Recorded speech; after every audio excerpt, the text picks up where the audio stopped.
Good morning. Welcome back to the vlog. A little bit different today. We're really just going to answer basically one question that has multiple points. I went golfing today with a friend from high school. That is Madeline. Wait, Madeline, stop.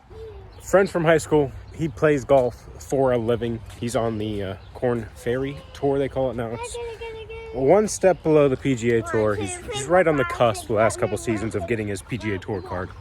He's played in a few PGA events, so I had a great afternoon getting to catch up with him. And this question that I want to dive into, I saw on Facebook this morning, so I was like, perfect. Knock that out for today's video. Give you guys the behind the scenes straight from me, who can tell you the truth. It's not just people guessing. The question that was posed is, can someone explain to me the cost difference, retail, of aluminum yo-yos? We'll stick with that for today, not dive into bimetals. And I think they said like 1545 and then like 145. Like why can aluminum yo-yos cost that large of a difference in amount of money? First, raw material costs, and that's not just, so all 6061 isn't the same. There is different grades, basically. Maybe I said that wrong. There is different grades of aluminum you can use. I'm not 100% sure if you can get a better 6061 or if some are just made in different alloys that are a lot cheaper. When you play with them, you can feel the ones that feel... Cheap isn't the right word to describe this. They feel like more like brittle or tinny, I would say. So there's different grades of aluminum you can use. Second, or another reason here, number you order. So if you order 100, okay, we'll produce it for you at, and it all depends on the shop. Some shops, as long as you meet the minimum order quantity, it's just that price. It's just X. No matter how many you get, as long as you're getting 50. But some shops are going to be price A if you get 50, price B if you get 100, price C if you get 200, and then way down, it just scales down as you get more yo-yos. So you can get some that are like just mass produced that will be 20% of the cost of a yo-yo that somebody's making 50 or 100 of in a run. And that's part of the pricing. Quality control, obviously. Different yo-yos go through different quality control. And that is as far as, you guys know, I have a lot that I end up trashing. And when you trash one, that price of that yo-yo needs to be included in the other prices. So yes, this batch was X amount for this 100 yo-yos. But when I have to trash 14 of them, I have to add in the manufacturing cost of those 14 divided among the other 86. And then most likely also the anodizing and shipping, the shipping obviously, but the anodizing, that I anodize those before testing them. So now that anodizing cost of those 14 trash grades also needs to be included in the direct cost of those other 86. And that quality control can be very precise, or it can be looser that more are allowed to pass. It just depends on the brand. The more that can pass through a quality control, the looser a quality control, the less rejects that you're going to have to put that pricing into the actual sold units. Despite popular opinion, country of the machining, anodizing, different story. Machining doesn't matter much for medium scale. So there's not a huge difference in pricing for a shop, a large, small shop, basically. If I'm ordering 100 covenants, it doesn't matter if I do United States or if I do overseas machining based on price alone. By the time you factor in shipping on a run like that, pricing is not a big factor. When you start getting to the 500s, thousands, so when you're talking, I mean, a handful of companies that do large number of volume, that do stores, it makes a huge difference, because that's when you're getting that huge price break. You're dropping down to, 20% of what somebody like me at 100 yo-yos is paying. But like I said, so when it's a smaller run, doesn't matter. USA, Chinese machined. Anodizing does matter a lot. Anodizing, it's not a one-size-fits-all shoe. Most of the time, your overseas anodizing is going to be much cheaper. Solids are comparable depending on the shop. Unfortunately, I use like the most expensive shops you can possibly find. So, like, my solids will cost 5-6 times more. But that's even the cheap stuff. When we do the Rainbow Roads, you're talking the anodizing jobs cost me more than you will see other yo-yos retail for. Way more than even like the machining. The nice ano can be very, very expensive. Just think like the highest end stuff that I do can run like $30 a part, $60 a yo-yo.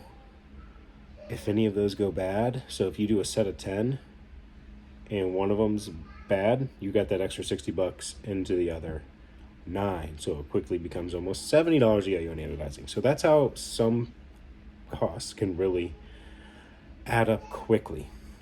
But back to the basics.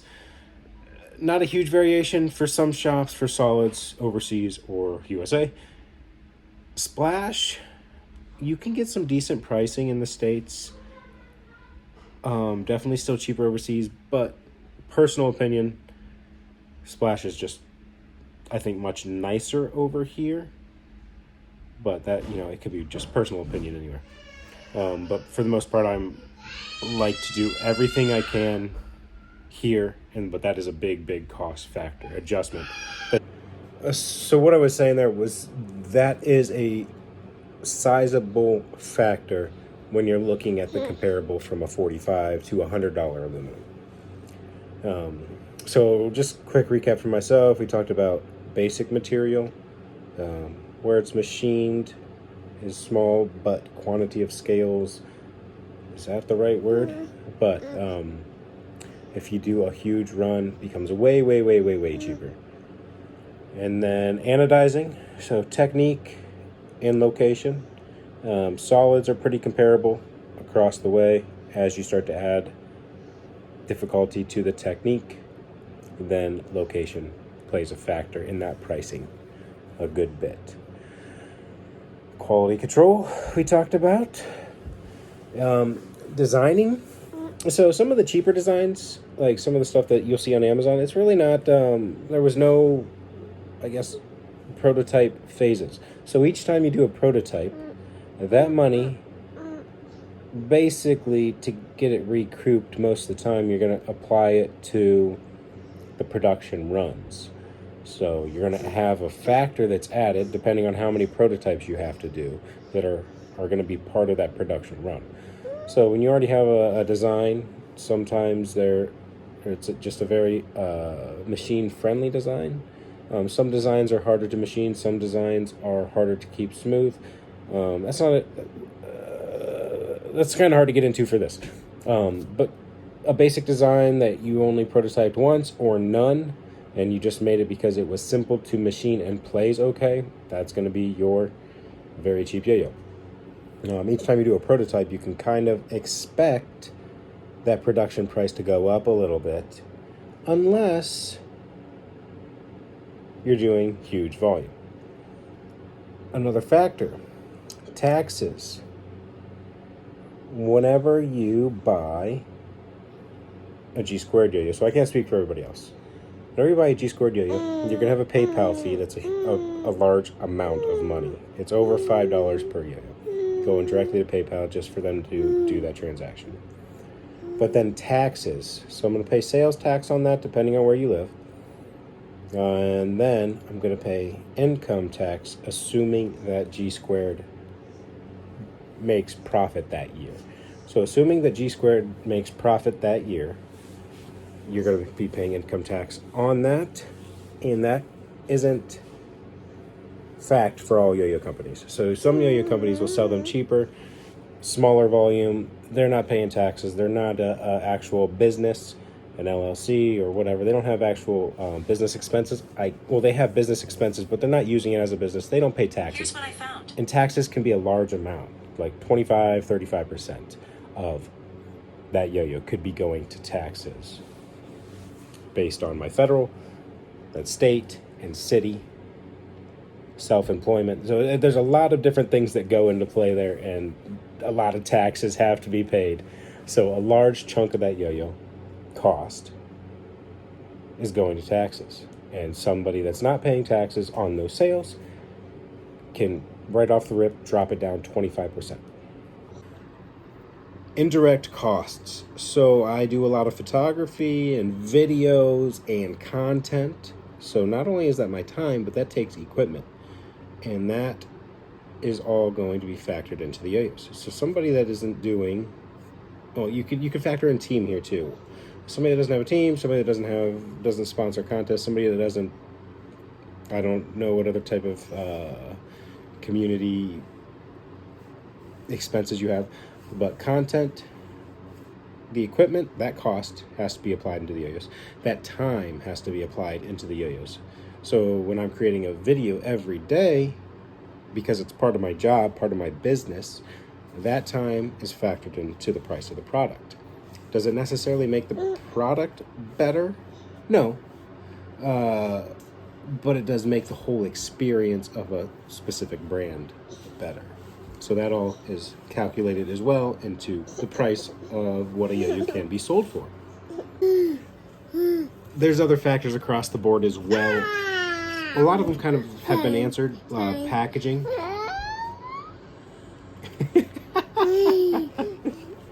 Oh my goodness, Madeline. Quality of packaging, how many are you ordering? That makes a huge, huge difference in the packaging game. And all those costs add up. Strings, the same thing. How many are you ordering? Type of string you're shipping. All of those smaller things do add up a little bit. Other indirect, but this is actually direct time for some. And that is assembly, testing.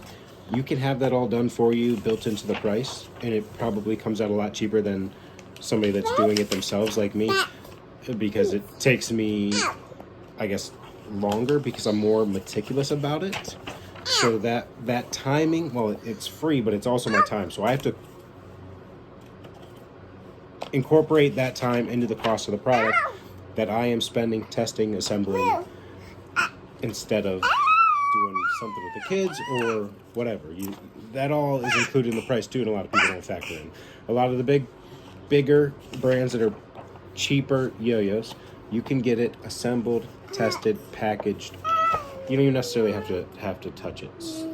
It can ship directly from the factory to the retail store. That's most of what I've got for you right now, without writing a nice outline and doing a professional video. That's why G2s cost more. That's why the high-end stuff, for the most part, will cost more than the cheaper mass-produced.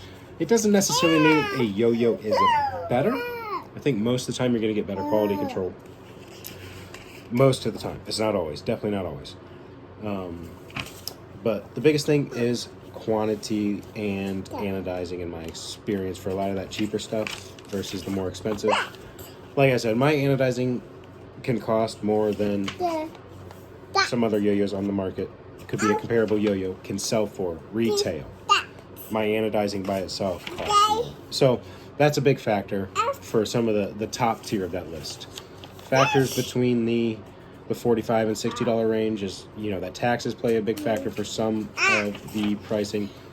And then other than that, it's this quantity ordered makes a big difference. And if it is a side business does it need to provide any funds, or do you need to break even? Some people can sell a yo-yo at $50 just to break even.